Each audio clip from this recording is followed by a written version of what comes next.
يا أيها الذين آمنوا اتقوا الله حق تقاته ولا تموتن إلا وأنتم مسلمون يا أيها الناس اتقوا ربكم الذي خلقكم من نفس واحدة وخلق منها زوجها وبث منهما رجالا كثيرا ونساء واتقوا الله الذي تساءلون به والأرحام ان اللہ کان علیکم رقیبا یا ایہا الذین آمنوا اتقوا اللہ وقولوا قولا سدیدا یصلح لکم اعمالکم ویغفر لکم ذنوبکم ومن یطع اللہ ورسولہ فقد فاز فوزا عظیما اما بعد فإن خیر الحدیث کتاب اللہ وخير الهدي هدي محمد صلى الله عليه وسلم وشر الأمور محدثاتها وكل محدثة بدعة وكل بدعة ضلالة وكل ضلالة في النار. أعوذ بالله من الشيطان الرجيم. بسم الله الرحمن الرحيم. يا أيها الذين آمنوا قوا أنفسكم وأهليكم نارا وقودها الناس والحجارة عليها ملائكة غلاظ شداد لا يعصون الله ما أمرهم ويفعلون ما يؤمرون. دینی و ملی بھائیوں، ماں اور بہنوں، پیارے بچوں، آج ہم اور آپ اس گھر میں ایک دینی مجلس میں اکٹھا ہوئے ہیں.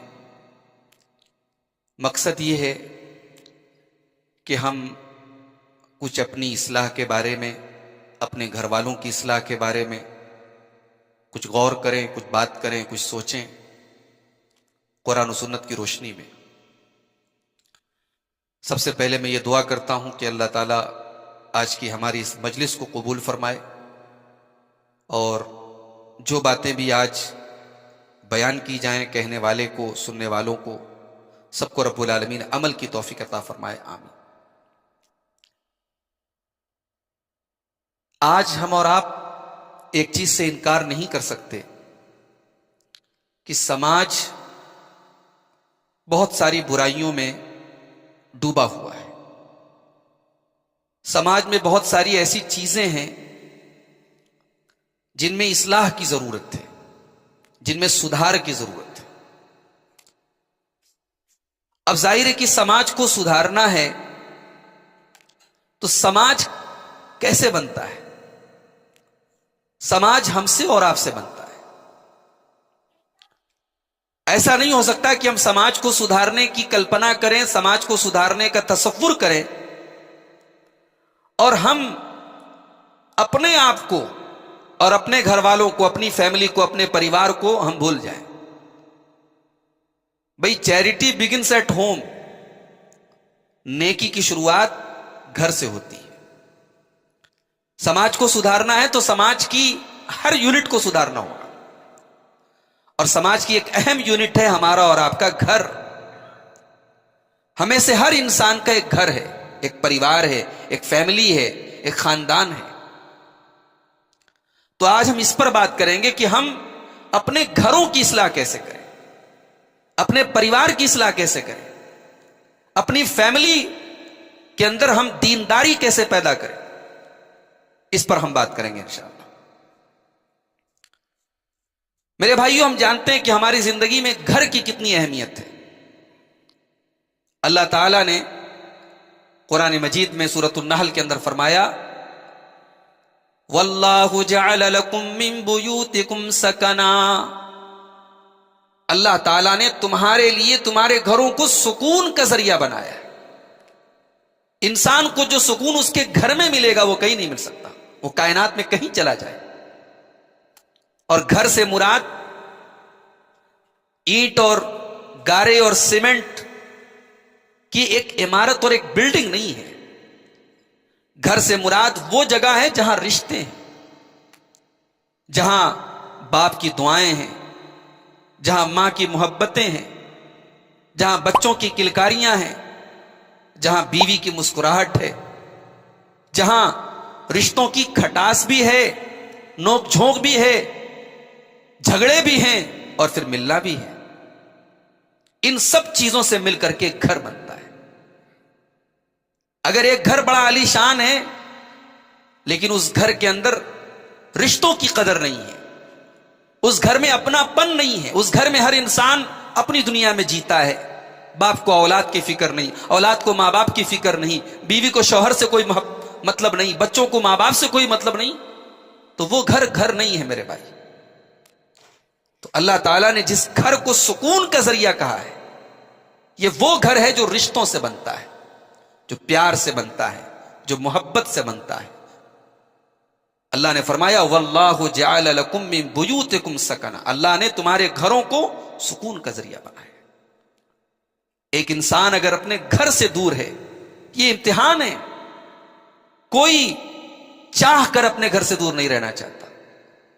رہنے کو لوگ فارن میں رہتے ہیں، گلف میں کام کرتے ہیں، سعودی میں رہتے ہیں، دبئی میں رہتے ہیں، آدمی سمجھتا ہے یار بڑی چکا چوند کی زندگی ہے، فلاں صاحب دبئی میں کام کرتے ہیں، فلاں صاحب سعودی میں کام کرتے ہیں۔ کوئی اس کے دل سے جا کے پوچھے، باپ کا جنازہ ہے وہ شامل نہیں ہو پا رہا ہے، بچے کی پیدائش ہو رہی ہے خوشی کے ٹائم وہ گھر پہ نہیں ہے، بہن کی شادی ہے وہ چاہ کر کے شریک نہیں ہو پا رہا ہے۔ کتنے خوشی کے وہ پل ہوتے ہیں جس میں انسان شریک ہونا چاہتا ہے، نہیں ہو پاتا۔ انسان کا اپنے گھر میں ہونا بہت بڑی نعمت ہے، اور گھر سے محروم ہونا، گھر سے دور ہونا، یہ بڑی محرومی کی بات ہے، بڑی بدنصیبی کی بات ہے۔ اللہ کے رسول کے دور میں مدینہ میں ایک قبیلہ تھا، بنو نذیر، یہودیوں کا قبیلہ تھا۔ اس قبیلے کے لوگوں نے مسلمانوں کے ساتھ غداری کی۔ اللہ کے نبی صلی اللہ علیہ وسلم نے فیصلہ کیا کہ اس قبیلے کو جلا وطن کر دیا جائے، ان کو مدینہ سے نکال دیا جائے۔ اب جب یہ قبیلہ نکالا جانے لگا مدینہ سے، تو اب یہ گھر سے جب جا رہے تھے تو دروازے توڑ رہے تھے تاکہ ہمارے بعد کوئی ان دروازوں کو یوز نہ کر سکے، اپنے گھر کی دیواریں توڑ رہے تھے، اپنے گھر کے یعنی اپنے گھر کے فرنیچرز، اپنے گھر کی چیزیں توڑ رہے تھے۔ اللہ نے اس کا ایک نقشہ کھینچا ہے قرآن کے 28ویں پارے میں، وہاں اللہ نے ایک بڑی پیاری بات بیان فرمائی، یخربون بیوتہم بایدیہم وایدی المؤمنین۔ اللہ نے کہا دیکھو عذاب دیکھو ہمارا کیسا ان کے اوپر اترا کہ اپنے ہی ہاتھوں سے اپنے گلستان کو اجاڑ رہے۔ انسان کو اگر ایسی نوبت آ جائے کہ اپنا بنایا ہوا گھر خود سے اجاڑنا پڑے، یہ تو اللہ کا عذاب ہے۔ اللہ نے کہا کہ دیکھو اپنے گھروں کو اپنے ہاتھوں سے، مومنوں کے ہاتھوں جو تکلیف پہنچ رہی ہے وہ تو ہے ہی ہے، اپنے ہاتھوں سے اپنے گھروں کو توڑ رہے ہیں، اجاڑ رہے ہیں، برباد کر رہے ہیں۔ تو بھائیو، گھر کا ہونا یہ بڑی نعمت کی چیز ہے۔ اور یہاں ایک بات اور نوٹ کر لیجیے، آج کی اس بزی لائف میں ہمیں اور آپ کو اپنے گھر والوں کے لیے وقت نکالنا چاہیے۔ کتنے گھر ایسے ہیں جہاں باپ اور بچوں کے بیچ میں بہت کم نوبت آتی ہے کہ کمیونیکیشن ہوتا ہو۔ باپ بزی ہے، باپ جاب کرتا ہے، باپ بزنس کرتا ہے، رات کو 10 بجے وہ گھر آتا ہے اور صبح جب وہ سو کر کے اٹھتا ہے بچے اسکول جا چکے ہوتے ہیں۔ بھئی ایسا پیسہ کس کام کا بھائی کہ بچے باپ کے پیار سے محروم ہو جائیں؟ ہم نے بچوں کو اچھی لائف سٹائل دے دی، اچھے اسکول میں ایڈمیشن کرا دیا، اچھا کھانا کھلا دیا، ہو گئی تربیت؟ تف ہے ایسی زندگی پر، لعنت ہے ایسی زندگی پر۔ بچوں کو اپنے جیتے جی ہم یتیم بنا رہے ہیں، بچوں کو ہم ٹائم نہیں دے رہے، اور پھر جو ٹائم تھوڑا بہت ہمارے پاس تھا تو ماشاءاللہ وہ ہم نے سوشل میڈیا میں اور واٹس ایپ اور فیس بک اور انسٹاگرام اور اللہ بلا دنیا بھر کی چیزوں میں ہم صرف کر رہے ہیں۔ عربی کا ایک شاعر بڑی پیاری بات کہتا ہے، لیس الیتیم من انتہا ابواہ من حم الحیات وخلفاہ ذلیلا۔ یتیم وہ نہیں ہے جس کے ماں باپ اسے دنیا میں ذلیل و خوار چھوڑ کے چلے گئے۔ ان الیتیم هو الذی تلقى له امن تخلت او ابا مشغولا، ارے یتیم تو وہ ہے جس کی ماں اس سے منہ موڑ لے اور جس کا باپ اتنا بزی ہو کہ اسے اپنے بچوں کے لیے ٹائم نہ ہو اس کے پاس۔ گھر گھر تب ہوتا ہے جب ماں کے لیے، بچوں کے لیے ماں باپ کے پاس ٹائم، جب بچوں کے پاس ماں باپ کے لیے ٹائم۔ ایک ایسا وقت بھی آتا ہے جب ماں باپ بوڑھے ہو جاتے ہیں، ان کے پاس اب کام نہیں ہے، زندگی کی مصروفیات سے ریٹائر ہو چکے ہیں، اب ان کا جو کمرہ ہے وہ صاحب میوزیم بنا ہوا ہے، ان کے کمرے میں اپنی بزی زندگی میں سے ہفتے میں ایک دو دن، سنڈے کا دن آ گیا، کوئی تہوار کا دن آ گیا تو ہمیں فرصت مل جاتی ہے اپنے باپ کے پاس بیٹھنے کے لیے، اپنی ماں کے پاس بیٹھنے کے لیے۔ میرے بھائی یہ بدنصیبی کی بات ہے۔ ماں باپ زندگی کے کسی موڑ پر بھی آپ پہنچ جائیں، کتنی بھی ترقی کر لیں، آپ کی زندگی کتنی بھی بزی ہو جائے، اپنے روزانہ کے 24 گھنٹوں میں 10 ہی منٹ صحیح اپنے ماں باپ کے پاس بیٹھنے کا آپ وقت نکالیں۔ آپ دنیا کے کامیاب ترین انسان ہیں، تب بھی آپ کے پاس اپنے ماں باپ کے لیے وقت ہونا چاہیے۔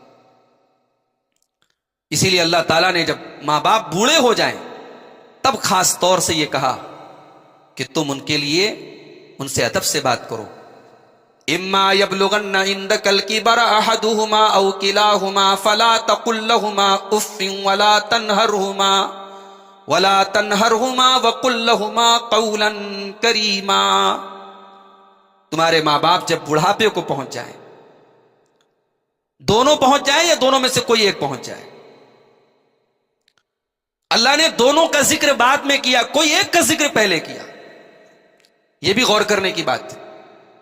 اللہ نے یہ نہیں کہا کہ تمہارے ماں باپ دونوں بوڑھے ہو جائیں یا کوئی ایک بوڑھا ہو جائے، اللہ نے کوئی ایک کا ذکر پہلے کیا۔ اما یبلغن عندک الکبر احدہما، جب تمہارے ماں باپ میں سے کوئی ایک بڑھاپے کو پہنچ جائے، او کلاہما یا دونوں پہنچ جائیں، اللہ نے ایک کا ذکر پہلے کیا۔ کیوں کیا اللہ نے ایسا؟ کیونکہ بوڑھے ماں باپ اگر دونوں باحیات ہیں، دونوں زندہ ہیں، تو دونوں ایک دوسرے کا سہارا ہے۔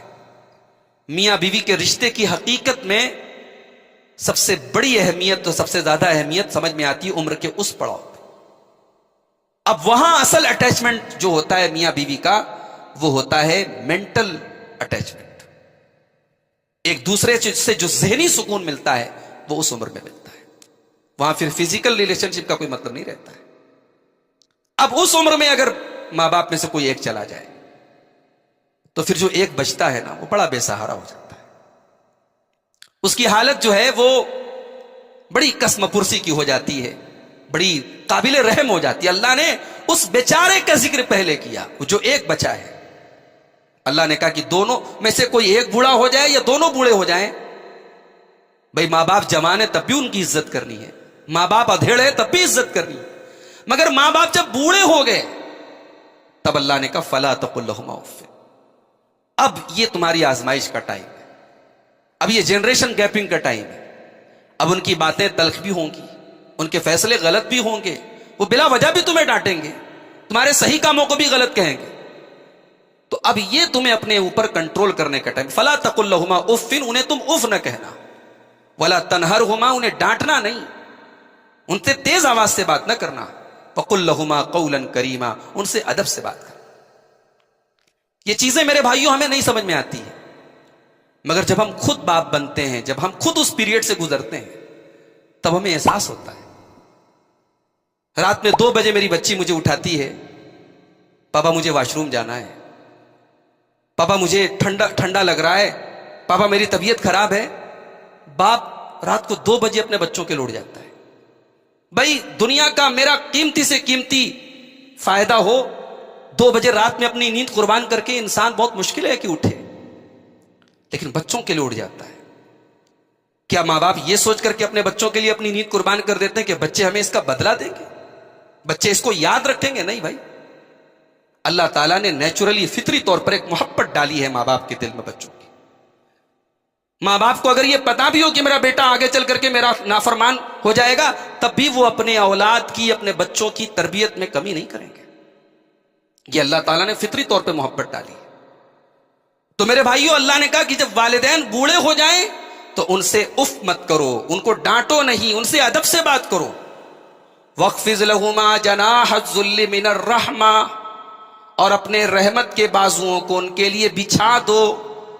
پرندے کو کبھی آپ نے دیکھا ہے؟ پرندہ اپنے پروں میں اپنے بچے کو چھپا لیتا ہے۔ اللہ نے یہاں پہ اس پرندے کے اس اپنے بچے کو اپنے پر کے نیچے چھپانے کی جو ایک مثال ہے، اللہ نے اس کی منظر کشی کی ہے کہ تم اپنے ماں باپ کے لیے وہ پرندہ بن جاؤ اور اپنی رحمت کی چھاؤں میں اپنے ماں باپ کو جگا دو۔ ماں باپ کی جگہ گھر کا وہ کمرہ نہیں ہے جو میوزیم بن کے رہ جائے، ماں باپ کی جگہ تمہاری محبت اور تمہاری رحمت کی چھاؤں ہے، کیونکہ انہوں نے اپنی زندگی کے بڑے قیمتی سال تمہارے پیچھے برباد کیے۔ اور ایک دعا سکھائی اللہ نے، رب ارحمہما کما ربیانی صغیرا، کہ اے میرے رب تو میرے والدین پر رحم فرما جس طرح بچپن میں انہوں نے مجھے پالا ہے۔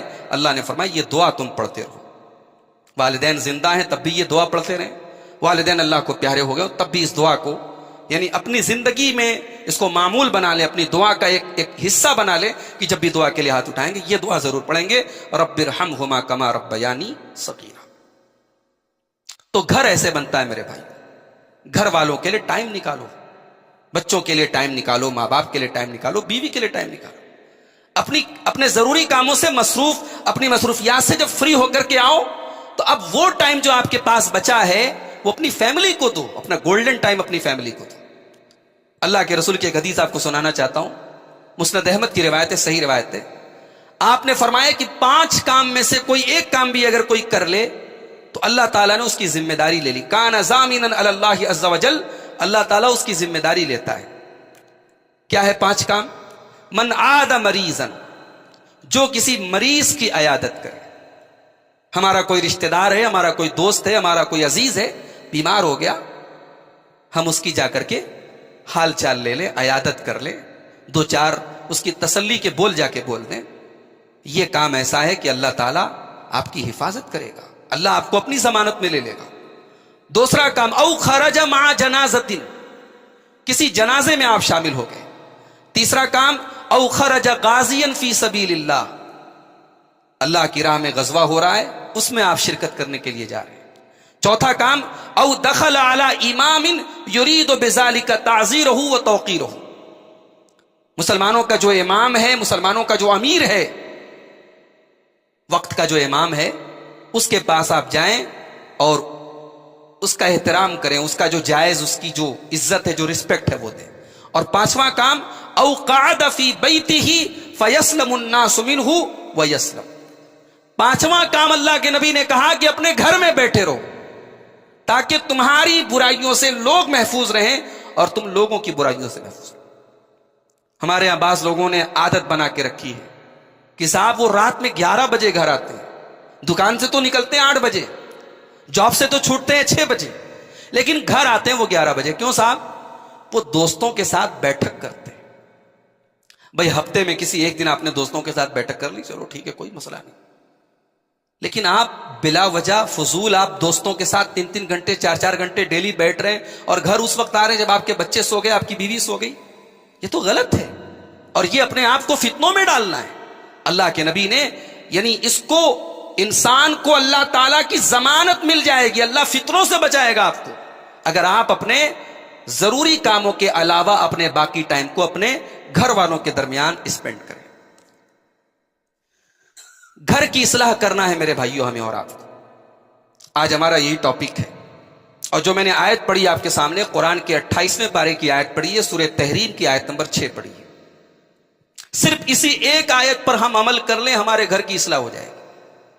اللہ نے فرمایا، یا ایھا الذین آمنوا قوا انفسکم واہلیکم نارا، اے ایمان والو اپنے آپ کو اور اپنے گھر والوں کو جہنم کی آگ سے بچاؤ۔ اللہ نہ کرے اگر ہمارے گھر میں کبھی کوئی ایسا حادثہ ہو جائے کہ کوئی آگ لگنے کا، کوئی شارٹ سرکٹ ہو گیا، کوئی گیس سلنڈر لیک ہو گیا، اللہ نہ کرے، اللہ ہم سب کی حفاظت کرے۔ انسان تو دہل جاتا ہے، بھئی پتہ لگ جائے کہ ہمارا بچہ آگ کی زد میں، ہماری بیوی آگ کی زد میں ہے، انسان صرف سن کر کے دہل جائے گا۔ انسان کی یہ فطرت ہے، انسان اپنے پریوار سے محبت کرتا ہے، اپنے بچوں سے محبت کرتا ہے، اپنے بچوں کے ماتھے پر ایک خروچ ہم نہیں دیکھ سکتے۔ بچے ذرا سا گر جاتے ہیں، چوٹ لگ جاتی ہے ان کھیل کود میں، مائیں رونے لگتی ہیں، باپ فکر مند ہو جاتا ہے۔ اللہ نے ہماری اس محبت کو اپیل کرتے ہوئے کہا کہ جو محبت تم اپنی فیملی سے کرتے ہو، اپنے پریوار سے کرتے ہو، اور جس محبت کی وجہ سے اپنے بچے کے ماتھے پر تم کھروچ نہیں دیکھنا چاہتے، اپنی بیوی کی انگلی کو تم جلتا ہوا نہیں دیکھ سکتے، تمہاری بیوی جہنم کی آگ میں جل رہی ہے، تم تماشا دیکھ رہے ہو، تمہارے بیٹے جہنم کی آگ میں جل رہے ہیں اور تم مزے لے رہے ہو، تمہاری بیٹی جہنم کے راستے کی طرف جا رہی ہے اور تمہیں کوئی فرق نہیں پڑ رہا ہے۔ اللہ نے ہماری اس محبت کو ہمیں یاد دلایا ہے۔ اے ایمان والو، اپنی اور اپنے گھر والوں کی فکر کرو، اپنے آپ کو اور اپنے گھر والوں کو جہنم کی آگ سے بچاؤ۔ وقودها الناس والحجارہ، جہنم کی آگ پیٹرول اور ڈیزل سے اور LPG گیس سے نہیں جلے گی، اس کا ایندھن تو انسان اور پتھر ہوں گے۔ وہ جہنم کی آگ تو دنیا کی آگ سے 70 گنا زیادہ خطرناک ہوگی۔ علیہا ملائکۃ غلاظ شداد لا یعصون اللہ ما امرہم، اس جہنم کے جو داروغہ ہوں گے، اس جہنم کے جو کیئر ٹیکر ہوں گے، جو فرشتے اس کے چوکیدار ہوں گے، وہ اتنے سخت ہوں گے، اتنے ہارڈ ہوں گے، وہ کسی کے ساتھ کوئی مروت نہیں کریں گے، وہ وہی کریں گے جس کا ان کو آرڈر دیا گیا ہوگا۔ یہ صرف ایک آیت کافی ہے گھر کی اصلاح کرنے کے لیے۔ دل میں جب یہ جذبہ پیدا ہو جائے کہ دنیا کی آگ سے میں اپنے آپ کو جلتا نہیں دیکھ سکتا، اپنے بچوں کو جلتا نہیں دیکھ سکتا، تو جہنم کی آگ سے کیسے جلتا دیکھ سکتا؟ بڑی اچھی بات ہے، فجر کی نماز میں ہم اٹھ کر کے ٹھنڈے ٹھنڈے پانی سے وضو بنا کر کے مسجد میں جا کے نماز پڑھ رہے ہیں، بڑی اچھی بات ہے۔ اللہ کا تقویٰ ہے، اللہ کا ڈر ہے۔ کون اپنے سردی کے موسم میں اپنا گھر چھوڑ کے، اپنا بستر چھوڑ کے، اپنا گرم کمرہ چھوڑ کے جاتا ہے؟ بھائی اللہ کا ڈر ہے جو ہم سے کروا رہا ہے۔ مگر یہ اچھی بات نہیں ہے کہ آپ جا رہے ہیں، آپ کی محترمہ سو رہی ہیں، آپ کے بچے سو رہے ہیں۔ یہ آپ کی تربیت کی وہ کمی ہے جس کے بارے میں اللہ تعالیٰ کل قیامت کے دن آپ سے پوچھے گا۔ اللہ کے نبی تو کہتے ہیں تمہارے بچے 7 سال کے ہو جائیں، انہیں نماز کی پابندی کراؤ، اور 10 سال کے ہو جائیں اور نماز نہ پڑھیں تو ان کی پٹائی کرو۔ ہمارے یہاں 15 سال 18 سال کے جوان بچے ہیں، ہم اس پر سیٹسفائیڈ ہے کہ صاحب وہ بزنس اچھا کر رہا ہے، پڑھائی اچھا کر رہا ہے، دنیا کا کام اچھے طریقے سے کر رہا ہے، ہم اس پر خوش ہیں، اس پر مطمئن ہیں۔ ہمیں اس کی کوئی فکر نہیں کہ ہمارا بیٹا ہمارے پیٹ پیچھے کیا کیا کر رہا ہے، وہ نماز پڑھ رہا ہے کہ نہیں پڑھ رہا ہے، اس کا کیریکٹر کیسا ہے، اس کا لوگوں کے ساتھ بیہیویئر کیسا ہے، وہ کہاں کہاں جا رہا ہے، کیا کیا کھا رہا ہے، کیا کیا پی رہا ہے۔ ہم ان سب سے آنکھیں موند کے پڑھیں، ہم یہ سوچ کے مطمئن بیٹھے ہیں صاحب یہ کلچر ہے، بہت ساری چیزیں عام ہو گئی ہیں، اگر ہمارا بیٹا کر رہا ہے تو کون سی بڑی بات ہے۔ قوا انفسکم واہلیکم نارا، اپنے آپ کو اور اپنے گھر والوں کو جہنم کی آگ سے بچاؤ۔ میرے بھائیوں، گھر کی اصلاح کرنی ہے ہم کو۔ گھر صحیح معنوں میں اگر آپ پوچھیں تو گھر بنتا ہے عورتوں سے۔ گھر کے اندر مرد حضرات تو اپنی لائف کا، اپنی زندگی کا صرف 40% حصہ گزارتے ہیں یا اس سے بھی کم گزارتے ہیں۔ گھر کے اندر اپنا 100% اپنا دینے والی تو عورتیں ہوتی ہیں۔ یہ دراصل گھر کو گھر بنانے والی عورتیں ہوتی ہیں۔ اب عورتوں سے جب گھر بنتا ہے اور ہمیں گھر کی اصلاح کرنی ہے تو سب سے پہلے عورتوں کی اصلاح کرنا ضروری ہے، اور اس کے لیے شریعت نے سب سے پہلی تعلیم ہم کو یہ دی ہے کہ جب آپ کسی رشتے کی بنیاد رکھیں، آپ اپنے گھر میں بہو لا رہے ہیں، آپ اپنے لیے بیوی لا رہے ہیں، تو آپ کی پریورٹی کیا ہے، آپ کس کو پریفر کر رہے ہیں؟ آپ برادری دیکھ رہے ہیں، آپ پیسہ دیکھ رہے ہیں، آپ خوبصورتی دیکھ رہے ہیں، آپ اسٹیٹس دیکھ رہے ہیں؟ یہ تمام چیزیں آپ کے سامنے ہیں، اور دینداری اگر آپ کے سامنے نہیں ہے تو آپ بہت گھاٹے کا سودا کر رہے ہیں۔ اللہ کے پیارے نبی صلی اللہ علیہ وسلم فرماتے ہیں تنکح المرأۃ لأربع، جب عورت کا نکاح ہوتا ہے تو 4 چیزیں عورت کے اندر دیکھی جاتی ہیں، لمالها ولحسبها ولجمالها ولدینها، مال دیکھا جاتا ہے۔ اللہ کے رسول کے زمانے میں یہودیوں کے یہاں رشتے ناتے میں مال بڑی اہمیت رکھتا تھا، وہ مال سب سے زیادہ دیکھتے تھے۔ وَلِحَسَبِهَا، اور لڑکی کے رشتے میں خاندان بھی دیکھا جاتا ہے، عرب کے اندر جو لوگ تھے وہ خاندان زیادہ دیکھتے تھے، جو مشرکین تھے عرب کے. والے جمال یہاں اور خوبصورتی دیکھی جاتی ہے، یہودیوں کیا خوبصورتی دیکھی جاتی تھی. والے دین یہاں، اور اللہ کے نبی نے چوتھے نمبر پہ ذکر کیا کہ عورت کے نکاح میں دینداری بھی دیکھی جاتی ہے. آپ نے منع نہیں کیا کہ آپ خوبصورتی نہ دیکھیں، منع نہیں کیا آپ نے کہ حسب و نسب آپ نہ دیکھیں، منع نہیں کیا آپ نے کہ آپ خوبصورتی اور مال اور حسب و نسب نہ دیکھیں، لیکن آپ نے کہا فَاظْفَرْ بِذَاتِ الدِّین، دینداری کو ترجیح دو، کامیاب ہو جاؤ. گھر میں دیندار عورت آئے گی، وہ دینداری والا ماحول بنائے گی، وہ گھر کو جوڑ کے رکھے گی. دیندار عورت ہوگی تو بچے دیندار ہوں گے، دیندار عورت ہوگی تو بیٹیاں دیندار ہوں گی. بڑی مبارک ہے وہ مائیں جو مصلح بچھاتی ہیں تو ایک چھوٹا سا مصلح اپنی بچی کے لیے بھی بچھاتی ہیں. بڑے مبارک ہیں وہ باپ جو رات میں سونے کے پہلے اپنے بچوں کو دعائیں سنا کے سوتے ہیں. میں نے شولہ پور مہاراشٹر میں ایک صاحب کے یہاں دیکھا، 4 سال کی بچی ہے. 4 سال کے بچے بھی بہت چھوٹے ہوتے ہیں. 4 سال کی بچی نے دادا کی زبان سے، چونکہ دادا کا معمول تھا پوتے پوتیوں کو لے کر کے سوتے تھے، اور روزانہ رات میں وہ سورہ ملک پڑھتے تھے. سورہ ملک جو ہے یہ تقریباً 2.5 پیج کی سورت ہے، قرآن کے 29ویں پارے کی پہلی سورت ہے، 2.5 پیج کی ہے. اچھے اچھے لوگوں کو یاد کرنے میں حالت خراب ہو جائے. دادا وہ 2.5 پیج کی سورہ ملک یاد کر کے پڑھ کے سوتے تھے، بچوں نے یاد کر لیا، منہ زبانی یاد کر لیا، صرف دادا کے روزانہ پابندی اور معمول سے پڑھنے کی وجہ سے. بچوں کا دماغ کہتے ہیں کہ بلیک بورڈ ہوتا ہے، بلینک شیٹ ہوتی ہے، آپ جو لکھ دیں وہ ہمیشہ کے لیے نقش ہو جاتا ہے. بچوں کو بچپن سے آپ نے نماز کی دعائیں یاد کرا دی، انشاءاللہ زندگی بھر نہیں بھولیں گے. بچوں کو آپ نے بچپن سے ایمان کی عقیدے کی کوئی بات بٹھا دی ان کے دماغ میں، انشاءاللہ زندگی بھر نہیں بھولیں گے. ہم کبھی کبھی ہم سوچتے ہیں کہ بھئی یہ بچہ ہے، ہم یہ بات اس کے لیول کے اوپر کی کر رہے ہیں، کبھی کبھی ہم ایسا سوچتے ہیں، مگر حقیقت میں اگر وہ بات ضروری ہے تو ہمیں یہ سوچ کر کے نظر انداز نہیں کرنا، ہمیں بتانا چاہیے بچے کو. اللہ کے نبی صلی اللہ علیہ وسلم اپنے نواسے حضرت حسن کو، بڑے محبوب نواسے تھے، بڑے لاڈلے نواسے تھے، مسجد نبوی میں صدقہ کی کھجوریں آئی ہوئی ہیں. حضرت حسن چھوٹے بچے 4-5 سال کے، ایک کھجور انہوں نے اٹھائی اور منہ میں ڈالنے لگے. اللہ کے نبی چاہتے کھجور ان کے منہ میں سے چھین کے پھینک دیتے اور ڈانٹ دیتے، بات ختم ہو جاتی. اس سے بچہ کھجور تو نہ کھاتا مگر سبق نہ سیکھتا. نبی نے کہا اس 4-5 سال کے اپنے نواسے سے کخ کخ بیٹا تھوک دے، اس کو تھوک دے، نکال دے. اور اس کے بعد آپ نے فرمایا اما شعرت اللہ نا ان لا ناکل الصدقہ، کیا تجھے نہیں پتا کہ ہم صدقہ نہیں کھاتے؟ آل محمد کے لیے زکوٰۃ حرام ہے، زکوٰۃ ہم نہیں کھا سکتے، یہ زکوٰۃ کا مال ہے، یہ صدقہ کا مال ہے، ہم نہیں کھا سکتے. اللہ کے نبی نے اتنا جملہ کہا، نواسے نے وہ کھجور منہ سے نکال کے پھینک دی. یہ اس کو کہتے ہیں تربیت. تو گھر کے اندر تربیت شروع ہوتی ہے عورت سے، اور گھر کے اندر نیک اور دیندار عورت کا ہونا بہت ضروری ہے. دنیا کی سب سے بڑی دولت ہے دیندار عورت. اللہ کے پیارے نبی فرماتے ہیں، صحیح مسلم کی روایت ہے، الدنیا کلھا متاع وخیر متاع الدنیا المرأۃ الصالحہ، دنیا کی سب سے قیمتی دولت نیک عورت ہے. اسی طریقے سے ایک مرتبہ صحابہ نے اللہ کے نبی سے پوچھا کہ اے اللہ کے نبی صلی اللہ علیہ وسلم، قرآن یہ کہتا ہے کہ سونے چاندی کو جو لوگ اکٹھا کرتے ہیں اور اس کی زکوٰۃ نہیں دیتے تو ان کا سونا چاندی قیامت کے دن ان کے لیے عذاب کا سبب بن جائے گا.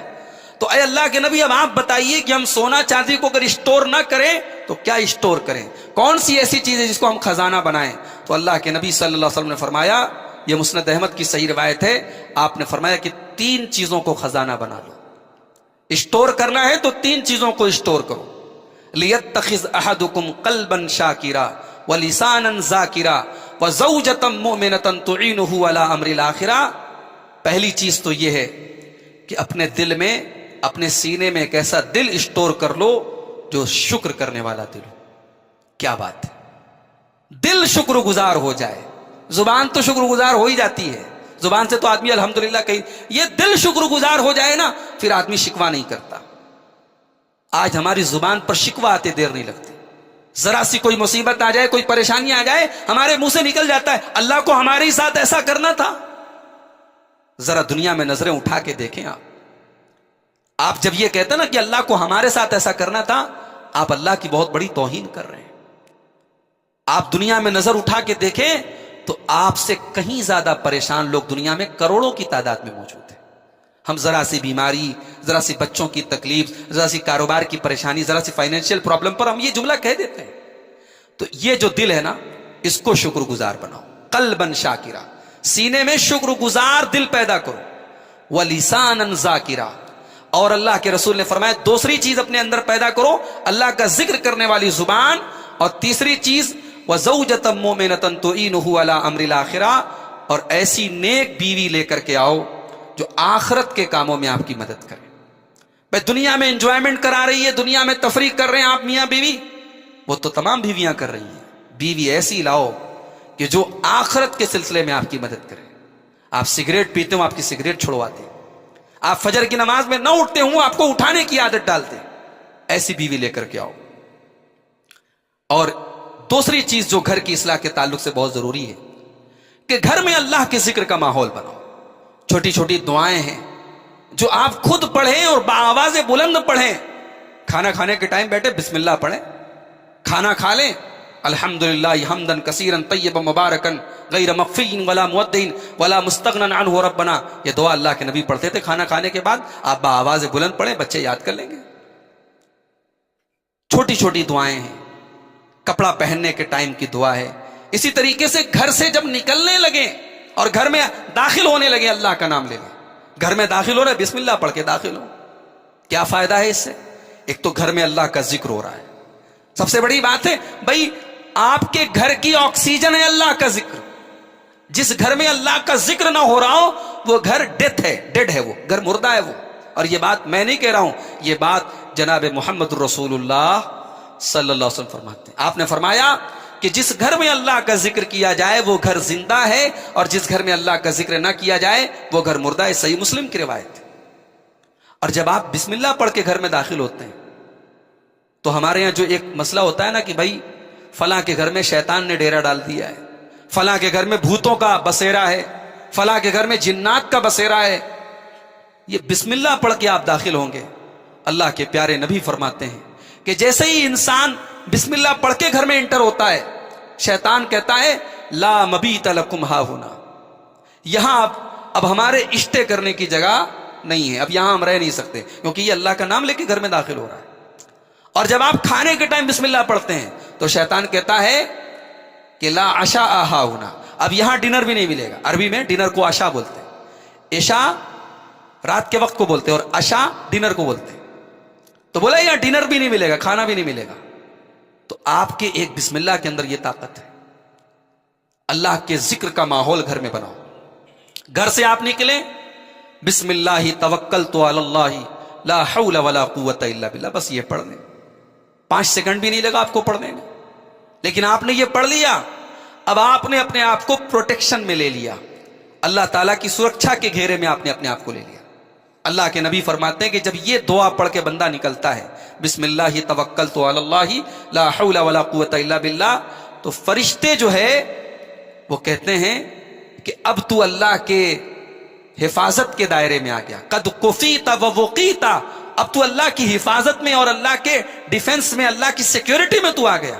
اور شیطان سب ادھر ادھر چلے جاتے ہیں کہ اب اس کا ہم کچھ بگاڑ نہیں سکتے. تو گھر میں ذکر کا ماحول بنائیں میرے بھائی. گھر میں نماز کا ماحول بنائیں. ٹھیک ہے مرد کے لیے نماز مسجد میں ہے، مگر اللہ کے نبی نے یہ بھی وضاحت کی ہے کہ آدمی کی سب سے افضل نماز اس کے گھر میں ہے. اب یہ بڑے غور کرنے کی بات ہے. آج تک تو ہم لوگ یہی جانتے تھے کہ مرد جو ہے وہ جماعت سے جا کر کے مسجد میں نماز پڑھے، مگر اللہ کے رسول فرماتے ہیں خیر صلاۃ المرء صلاۃہ فی بیتہ، آدمی کی نماز سب سے بہتر اس کے گھر میں ہے. الا المکتوبہ، فرض کو چھوڑ کر کے نفل نمازیں، سنت نمازیں جہاں تک ممکن ہو گھر میں آپ پڑھیں. فجر کی نماز میں آپ جا رہے ہیں گھر میں 2 رکعت پڑھ کے آپ مسجد میں داخل ہوں. ظہر کی نماز کے لیے آپ جا رہے ہیں گھر میں اذان ہو رہی ہے وضو کر لیں 2 رکعت کر کے 4 رکعت آپ سنت گھر میں پڑھ لیں، پھر مسجد میں جائیں آپ، پھر فرض کے بعد کی جو ہے وہ مسجد میں آپ پڑھ لیں. تو گھر کو نماز سے زندہ رکھیں. اور گھر میں جب آپ نماز پڑھیں تو ماؤں بہنوں سے بھی کہنا چاہوں گا کہ آپ اپنی بچیوں کو بھی نماز کی عادت ڈلوائیں. ہمارے یہاں تو بڑی لاپرواہی ہے. نماز روزے کے بارے میں لاپرواہی ہے. بچیاں جوان ہو گئیں، بالغ ہو گئیں، شریعت کی ٹرم میں بالغ ہو گئیں، مگر ہم کیا کہتے ہیں، صاحب ہماری بچی تو بھی 12 سال کی چھوٹی بچی ہے، ابھی وہ روزہ نہیں رکھ سکتی. ارے روزہ فرض ہے اس کے اوپر. ٹھیک ہے اگر روزہ رکھنے سے اس کو واقعی میں کوئی میڈیکل پرابلم ہو گئی، ٹھیک ہے، وہ تو بھئی ہمارے ساتھ بھی معافی کا مسئلہ ہے. مگر اگر عمر کے اعتبار سے اور فزیکلی اگر بچے بالغ ہو گئے، چاہے لڑکا وہ لڑکی ہو، تو روزہ تو فرض ہے اس کے اوپر. لڑکی اگر آپ کی جوان ہو گئی، اس کے اوپر حجاب ضروری ہے، وہ گھر سے نکلے تو پردے میں نکلے، حجاب پہ نکلے. تو یہ جو شریعت کی تعلیمات ہیں، ان کو اپنائے بغیر ہم یہ سوچے کہ صاحب ہم جنت میں داخل ہو جائیں اور اللہ کو راضی کر لیں، تو یہ تو خیالی پلاؤ ہے. اللہ کو ناراض کر کے ہم اللہ کو راضی تو نہیں کر سکتے. تو یہ ایک اہم چیز ہے کہ ہم گھر میں نماز کا ماحول پیدا کریں. اسی طریقے سے گھر میں قرآن کی تلاوت بہت ضروری ہے. ڈیلی آپ ایک ٹائم نکالیں، 5 منٹ صحیح، 10 منٹ صحیح، جتنا آپ قرآن پڑھ سکتے ہو ڈیلی آپ گھر میں قرآن پڑھیں. اور خاص طور سے سورہ بقرہ کے بارے میں اللہ کے نبی صلی اللہ علیہ وسلم فرماتے ہیں، صحیح مسلم کی روایت ہے، آپ نے فرمایا لا تجعلوا بیوتکم مقابر، اپنے گھروں کو قبرستان مت بناؤ.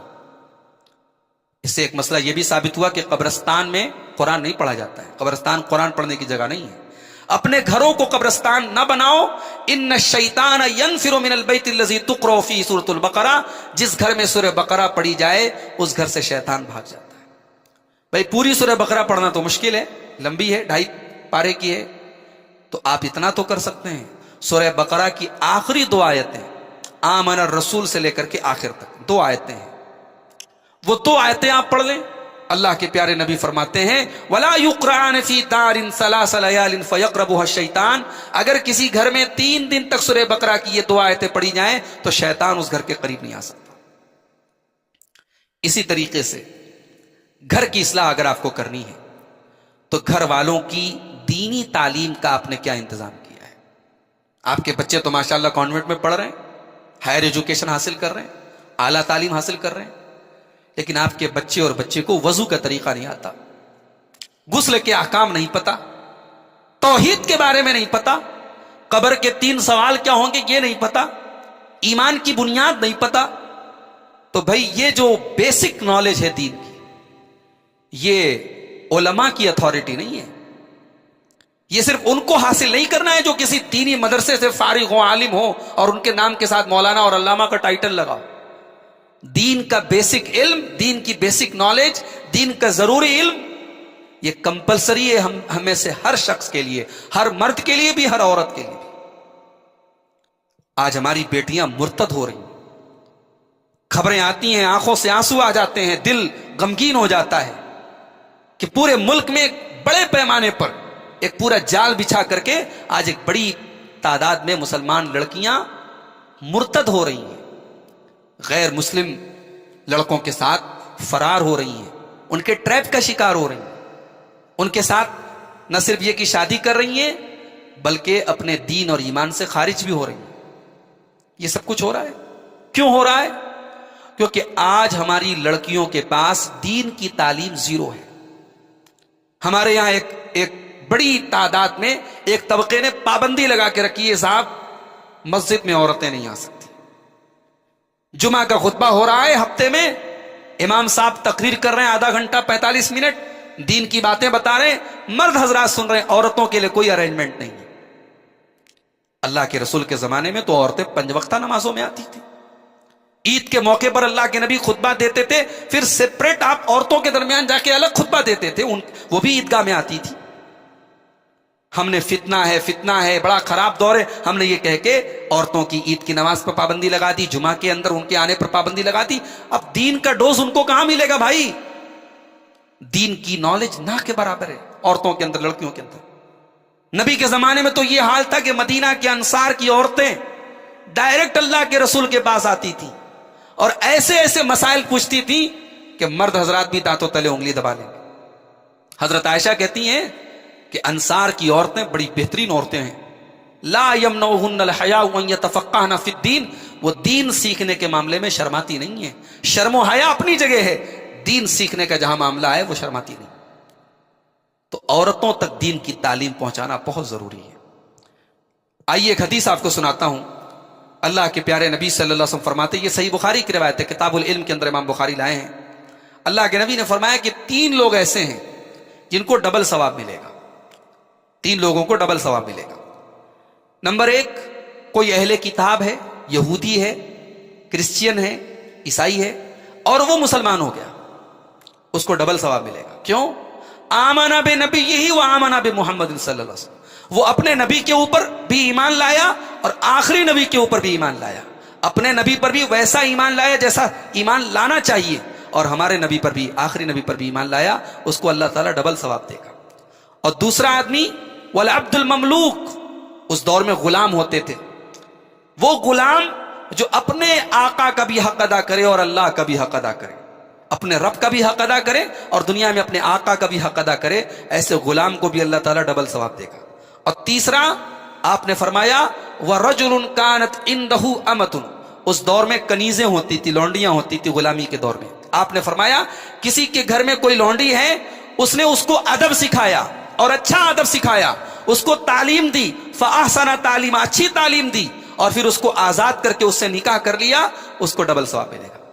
اب اس حدیث میں اللہ کے نبی نے فیملی کا ذکر نہیں کیا, بچوں کا ذکر نہیں کیا, لیکن امام بخاری نے اس حدیث پر جو چیپٹر جو قائم کیا ہے, جو جس چیپٹر میں اس حدیث کو لائے ہیں, وہ کیا ہے؟ باب تعلیم الرجل امتہ واہلہ, آدمی اپنی فیملی کو دین کی تعلیم دے اور اپنی لونڈی کو دین کی تعلیم دے. امام بخاری نے فیملی کا ذکر پہلے کیا.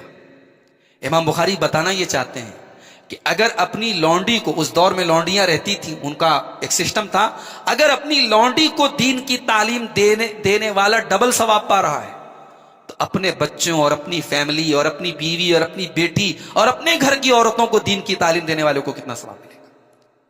تو اپنی فیملی کو دین کی تعلیم دینے کے بارے میں ہم سب یعنی سنجیدگی سے غور کریں اور سوچیں کہ ہماری بیٹیاں, ہماری بیوی کے پاس دین کا کتنا علم ہے. اسی طریقے سے گھر میں کبھی کبھی نیک لوگوں کو دعوت دیں. دعوت سے مراد کھانے کی دعوت نہیں, دعوت سے مراد ان کو بلائیں. آپ کے گھر میں نیک لوگ آئیں, اہل علم آئیں, ان کی نصیحت کی, ان کی دین کی باتیں گھر والے سنیں, تو اس سے بھی اصلاح ہوتی ہے. اللہ کے نیک بندے اس بات کی بھی فکر کرتے کہ میرے گھر میں کون آ رہا ہے. حضرت نوح علیہ الصلوۃ والسلام دعا کرتے ہیں اللہ کی بارگاہ میں. قرآن کے 29ویں پارے میں اللہ نے ان کی دعا کو نقل کیا. وہ دعا کرتے ہیں رب اغفر لی ولوالدی ولمن دخل بیتی مؤمنا, پروردگار مجھے بخش دے, میرے والدین کو بخش دے, اور جو بھی مومن میرے گھر میں آئے.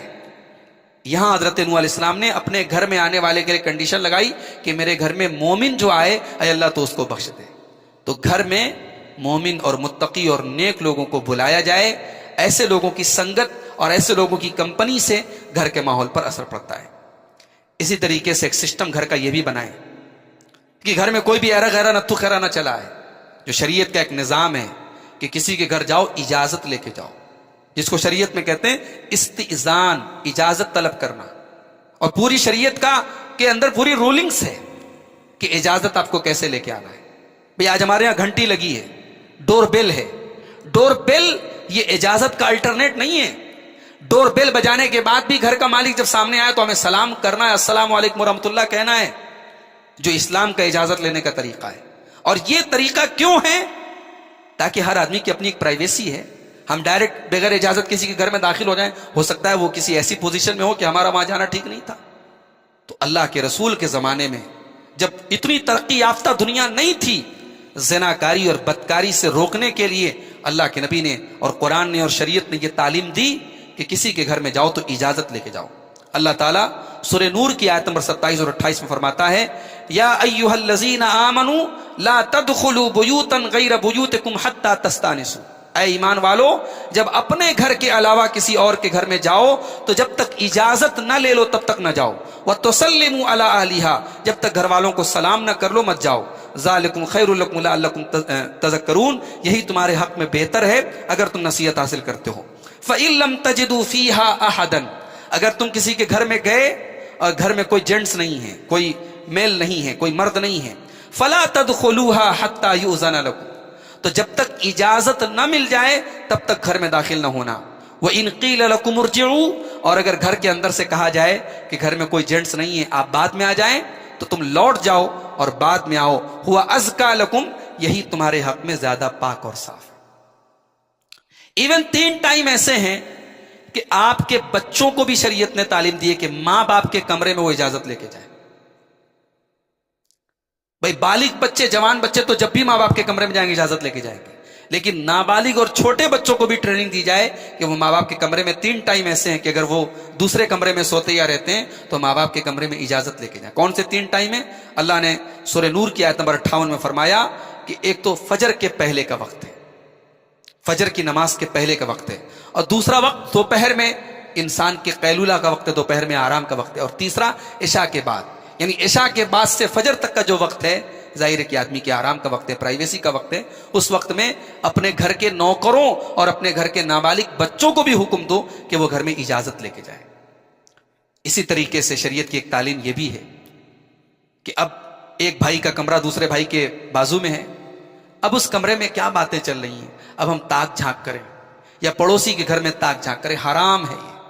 کسی کے گھر میں تاک جھانک کرنا یا کسی کی بات سننا، یا آج موبائل کا دور ہے، کسی کی بغیر اجازت کے کال ریکارڈ کرنا حرام ہے، حرام ہے۔ اللہ کے رسول صلی اللہ علیہ وسلم نے بڑی خطرناک وعید اس پر فرمائی ہے۔ آپ نے فرمایا، مسند احمد کی روایت ہے، من اطلع فی بیت قوم، جو کسی کے گھر میں جھانکے بغیر اجازت کے، ففقعوا عینہ، اور وہ لوگ اس کی آنکھ پھوڑ دیں، یہ جھانک رہا تھا اس کی آنکھ انہوں نے پھوڑ دی، فلا دیۃ لہم ولا قصاص، تو اب شریعت میں کوئی اس کے اوپر کوئی سزا نہیں ہے، نہ کوئی قصاص ہے نہ کوئی پینالٹی ہے، کیونکہ آپ نے کام ایسا کیا ہے، اگر انہوں نے سزا کے طور پہ آپ کی آنکھ پھوڑ دی تو شریعت میں کوئی پینالٹی نہیں، یہ اتنا بڑا گناہ ہے۔ اسی طریقے سے گھر کے اندر ایسا ماحول ہو کہ ایک دوسرے سے مشورے کا ماحول، جوائنٹ فیملی اگر ہے، مل جل کر کے کاروبار ہو رہا ہے، تو ڈکٹیٹرشپ والا ماحول نہ ہو، باپ بھی ڈکٹیٹر نہ بنے۔ بھئی ہمارے نبی سے بڑا عقل مند کون تھا؟ ہمارے نبی تو اللہ کے آخری نبی تھے، مگر ہمارے نبی سے بھی اللہ نے کیا کہا؟ وَشَاوِرْهُمْ فِي الْأَمْرِ، اے نبی آپ کوئی فیصلہ لینے سے پہلے اپنے صحابہ سے مشورہ کر لیں، اپنے صحابہ سے ایڈوائس لے لیں۔ تو اہل ایمان کی شان یہ ہونی چاہیے، وَأَمْرُهُمْ شُورَى بَيْنَهُمْ، کہ ان کے معاملات آپس میں شورا کی بیس پہ طے ہوتے ہیں، مشورے کی بیس پہ طے ہوتے ہیں۔ تو گھر کے اندر مشورے کا ماحول ہونا چاہیے، ڈکٹیٹرشپ والا ماحول بنے گا تو گھر کا ماحول خراب ہوگا۔ اسی طریقے سے میاں بیوی کا رشتہ بڑا نازک ہوتا ہے، آپس میں کبھی کبھی ایسا بھی ہو سکتا ہے میاں بیوی میں تکرار ہو جائے، نوک جھونک ہو جائے، بچوں کے سامنے وہ نوک جھونک ظاہر نہیں ہونی چاہیے۔ بڑے بے وقوف ہیں وہ لوگ جو اپنے بچوں کے سامنے اپنی بیویوں کو گالی دے دیتے ہیں۔ بھئی گالی تو ایسے بھی نہیں دینا چاہیے، لیکن آپ بچوں کے سامنے، مطلب شوہر اور بیوی اگر ایک دوسرے کو برا بھلا کہہ رہے ہیں، بچوں کے ذہن پر بڑا خراب اثر پڑتا ہے۔ بچوں کے سامنے کبھی بھی اپنے گھریلو جھگڑوں کو ڈسکلوز نہ کریں، ان کے سامنے جھگڑا نہ کریں، بچوں کے ذہن کو خراب نہ کریں۔ اسی طریقے سے کسی ایسے آدمی کو گھر میں انٹری نہ دیں جو دین کے اعتبار سے گڑبڑ ہو، کوئی بے حیا، کوئی بدچلن، کوئی کیریکٹر لیس آدمی کو گھر میں انٹری نہ دی جائے۔ اللہ کے نبی صلی اللہ علیہ وسلم نے خاص طور سے عورتوں کو حکم دیا کہ اے عورتوں، اما حقکم علی نسائکم، تمہارے شوہروں کا تمہارے اوپر یہ حق ہے کہ فلا یؤتین فرشکم من تکرہون، کہ تم شوہر کے بستر پر کسی ایسے آدمی کو بیٹھنے بھی نہ دو جس کو شوہر ناپسند کرتا ہے، ولا یأذن فی بیوتکم لمن تکرہون، اور مرد کا حق ایک عورت کے اوپر یہ بھی ہے کہ وہ گھر کے اندر کسی ایسے آدمی کو انٹری نہ دے جس کو شوہر پسند نہیں کرتا ہے۔ بھائی سنگت کا بڑا اثر پڑتا ہے، آپ بڑے اچھے ہیں، بہت نیک ہیں، لیکن آپ کے دوست لوگ اگر سگریٹ پیتے ہیں تو آپ اگر ایسے لوگوں کے ساتھ اٹھیں گے بیٹھیں گے تو سگریٹ کے متعلق تھوڑا سا سافٹ کارنر آپ کے اندر آ جائے گا، یہ فیکٹ ہے، یہ تجربے کی بات ہے۔ آپ جس مزاج اور جس نیچر کے لوگوں کے ساتھ اٹھیں گے بیٹھیں گے وہ نیچر آپ سائلنٹلی اڈاپٹ کر لیں گے، بڑی خاموشی کے ساتھ اپنا لیں گے آپ۔ میں اس کی ایک مثال دیتا ہوں آپ کو۔ اونٹ جو ہوتا ہے، اونٹ بڑا اڑیل جانور ہوتا ہے، اونٹ کے بارے میں کہا جاتا ہے کہ اونٹ تیری کون سی کل سی تھی۔ اب اونٹ کے جو مالک ہوتے ہیں وہی لوگ اونٹ کو سنبھال لیتے ہیں، ہر آدمی اونٹ کو نہیں سنبھال سکتا۔ اللہ کے نبی ایک حدیث میں فرماتے ہیں کہ اونٹ کو پالنے والے کے اندر سختی ہوتی ہے اور بکریوں کے پالنے والے کے اندر نرمی ہوتی ہے۔ یہ صحیح روایت ہے. الکبر والخیلاء، آپ نے فرمایا تکبر اور گھمنڈ ہوتا ہے اونٹ کو پالنے والوں کے اندر، اور والسکینۃ فی اہل الوبر، اور یہ جو بھیڑ اور بکریاں ہوتی ہیں ان کے پالنے والوں کے اندر نرمی ہوتی ہے. علماء نے کہا کہ ایسا کیوں ہے؟ ایسا اس لیے ہے کہ وہ جو پالنے والے ہوتے ہیں، جو چروائے ہوتے ہیں، وہ اس جانور کے ساتھ جب رہتے ہیں اسی مزاج کے ہو جاتے ہیں. سور کھانے والے جو ہوتے ہیں، پورک جو لوگ لیتے ہیں، ان کے مزاج میں سوروں کے جیسی بے حیائی اور بے شرمی آ جاتی ہے. انسان جس جانور کا گوشت کھاتا ہے اس کا اثر پڑتا ہے انسان کے اوپر. تو اب آپ اس سے اندازہ لگائیں کہ انسان کے اوپر کمپنی اور صحبت کا کتنا اثر پڑتا ہے. اس لیے آپ اپنے بچوں اور اپنی بچیوں کی اس پر بھی نظر رکھیں کہ اس کی سہیلیاں اور اس کی جو مطلب آپ کی لڑکی ٹھیک ہے کالج میں پڑھ رہی ہے، گرلز کالج ہے، لیکن اگر ظاہر ہے جو ماحول اور جو حالات ہیں، اگر وہ ایسی لڑکیوں کے ساتھ اٹھ بیٹھ رہی ہے جو آج کے دور اور آج کے ماڈرنائزیشن کے حساب سے چل رہی ہیں، اور موبائل پر غیروں کے ساتھ ان کے افیئرس ہیں اور باتیں ہیں اور چکر ہیں، تو وہ آپ کی بیٹیوں کے اندر بھی وہ سائلنٹلی وہ زہر آ رہا ہے، یہ سائلنٹ پوائزن آ رہا ہے. تو اس سے بھی ہمیں اور آپ کو الرٹ رہنے کی ضرورت ہے. اب دو چار چیزیں اور بیان کر کے بات ختم کرتا ہوں، میں زیادہ وقت لے رہا ہوں آپ کا. اسی طریقے سے میرے بھائیوں، گھر کی اصلاح اگر کرنی ہے تو ہمیں اور آپ کو ایک ذمہ دار گارجین بننا پڑے گا.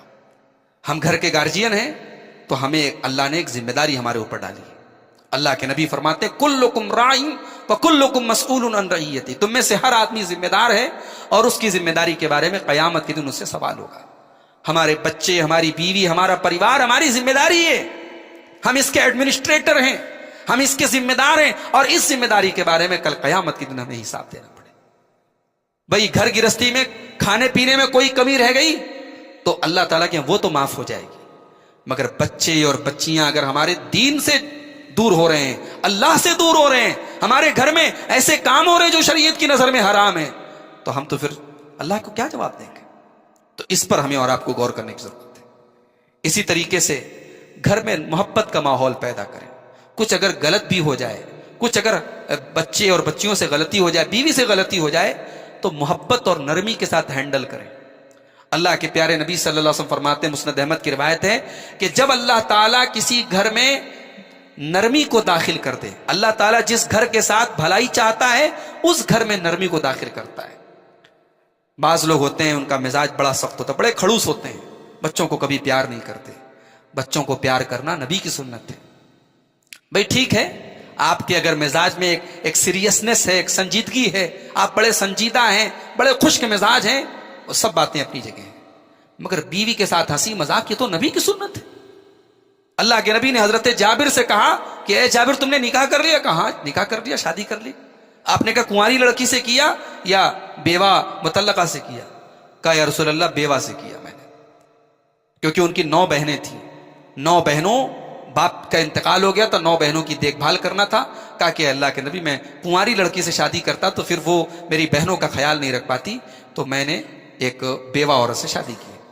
تو وہاں پہ اللہ کے نبی نے جو لفظ استعمال کیا اس پر غور کیجئے. آپ نے فرمایا حلا بکرن تلاعبک وتلاعبھا، تم نے کسی کنواری لڑکی سے شادی کیوں نہیں کی؟ وہ تمہارے ساتھ کھیلتی، تم اس کے ساتھ کھیلتے. اب یہ جو لفظ کھیلنا ہے عربی میں انٹرٹینمنٹ اور تفریح کی جتنی جائز شکلیں ہیں وہ سب اس لفظ کے اندر آ گئی. تو بیوی کے ساتھ انٹرٹینمنٹ بھی ہونا چاہیے، تفریح بھی ہونی چاہیے جائز حد میں رہ کر کے. اب صاحب آپ بڑے خوش کے مزاج ہیں، بیوی کبھی آپ سے کہتی کہ چلیے تھوڑا سا تفریح کر لیں، آپ کہتے ہیں نہیں میں اس کی اجازت نہیں دیتا، تو یہ تو کوئی بات نہیں. بیوی کو جو ہے کبھی اگر ہفتے میں ایک دن اس نے کہہ دیا کہ بھئی ہم روز گھر کا کھانا کھاتے ہیں، چلو کسی دن کسی ہوٹل کسی ریسٹورنٹ میں چل کے کھا لیں، آپ کہتے نہیں ہمارے گھر کا یہ طور طریقہ نہیں، ہمارے خاندان کا یہ طور طریقہ نہیں. بھائی یہ طور طریقے، یہ ٹریڈیشن سب ہمارے بنائے ہوئے ہیں. ہمارے ٹریڈیشن اگر شریعت سے ٹکرا رہے ہیں تو ہم شریعت کو ترجیح دیں گے. ٹھیک ہے، تو بچوں کے ساتھ، بیوی کے ساتھ میل محبت اور نرمی اور پیار کا برتاؤ ہونا چاہیے. ایک آخری حدیث سنا کے بعد ختم کرتا ہوں. اللہ کے رسول صلی اللہ علیہ وسلم کے پاس ایک دیہاتی آدمی آیا، ان کا نام تھا اقرع بن حابس. تو وہ آئے تو اللہ کے رسول صلی اللہ علیہ وسلم کے نواسے حضرت حسن آ گئے. آپ نے اپنے نواسے حسن کو چوما، ان کی پیشانی کو چوما، ان کے گال کو چوما. تو اقرا بن حابس نے کہا کہ اے اللہ کے رسول، ان لی عشرۃ من الولد، میرے 10 بچے ہیں، میں نے آج تک اپنے کسی بچے کو بوسہ نہیں دیا، اس کو چھوما نہیں، اور آپ دیکھ رہے ہیں کہ آپ جو ہے نبی ہو کر کے بچے کو چھوم رہے ہیں۔ تو اللہ کے نبی نے کیا جواب دیا؟ آپ نے فرمایا او املک ان نزع اللہ من قلبک الرحمہ، اگر اللہ تعالیٰ نے تمہارے دل سے رحمت کو نکال دیا ہے تو میں کیا کر سکتا ہوں؟ انسان بچوں سے پیار کرے، یہ رحمت کی نشانی ہے۔ تو گھر کی اصلاح کے تعلق سے یہ چند باتیں میں نے آپ کے سامنے رکھی ہیں، اور میں امید کرتا ہوں کہ ہم ان کو اپنانے کی کوشش کریں گے۔ گھر کے لوگوں کی دینی تربیت کے بارے میں ہم فکر کریں گے، اس پر کوشش کریں گے۔ آج کے ماحول کے حساب سے جیسے موبائل ایک بڑا اہم ذریعہ ہے تعلیم کا اور سیکھنے سکھانے کا، ایسے لیکچرز، ایسے دروس، ایسے آن لائن اسلامک کورسز جو آپ کے بچے اور بچیوں کے لیے مفید ہوں، اس میں اپنے بچوں کو آپ جوائن کرائیں۔ بچوں اور بچیوں کو اگر انہوں نے قرآن، ہمارے یہاں قرآن پڑھنے کا بھی جو نظام، جو سسٹم ہے، بس ایسے ہی لوگ قرآن پڑھ لیتے، قرآن کو تجوید کے ساتھ، جو قرآن کے پڑھنے کے جو اصول ہیں ان کے ساتھ اپنے بچوں کو بچپن سے ان کی عادت پڑھائیں۔ اسی طریقے سے بچے اگر غلط لائن پہ جا رہے ہیں ان کی نگرانی کریں، ان کو روکیں، ان کو سمجھائیں۔ بچے اگر بڑے ہو رہے ہیں، جوان ہو رہے ہیں، بچیاں اگر جوان ہو رہی ہیں، ان کو صحیح غلط کا فرق بتائیں، اور گھر کے باہر نکلنے کی جو شریعت کی جو تعلیمات ہے بچیوں کے متعلق وہ ان کو بتائیں۔ اللہ سے دعا ہے رب العالمین ہم سب کو ان تعلیمات کو اپنانے کی توفیق عطا فرمائے۔ رب العالمین ہم سب کو اپنے گھروں کی اصلاح کی توفیق عطا فرمائے۔ ہمارے گھروں میں میل محبت اور پیار کا ماحول پیدا فرما دے۔ گھروں میں اگر آپس میں رشتوں میں کچھ ناچاکیاں ہیں، کچھ نا اتفاقیاں ہیں، ان کو دور کر دے اللہ رب العالمین اپنے فضل و کرم سے۔ اللہ رب العالمین ہمیں ایک دوسرے کی قدر کرنے اور ایک دوسرے کے ساتھ محبت کے ساتھ سلوک کرنے کی توفیق عطا فرمائے۔ اللہ تعالیٰ زندگی کی آخری سانس تک ہمیں توحید پر اور ایمان پر قائم رکھے، اپنے نبی صلی اللہ علیہ وسلم کے طریقے پر قائم رکھے، اتباع سنت کی توفیق عطا فرمائے۔ آمین۔ وآخر دعوانا ان الحمد للہ رب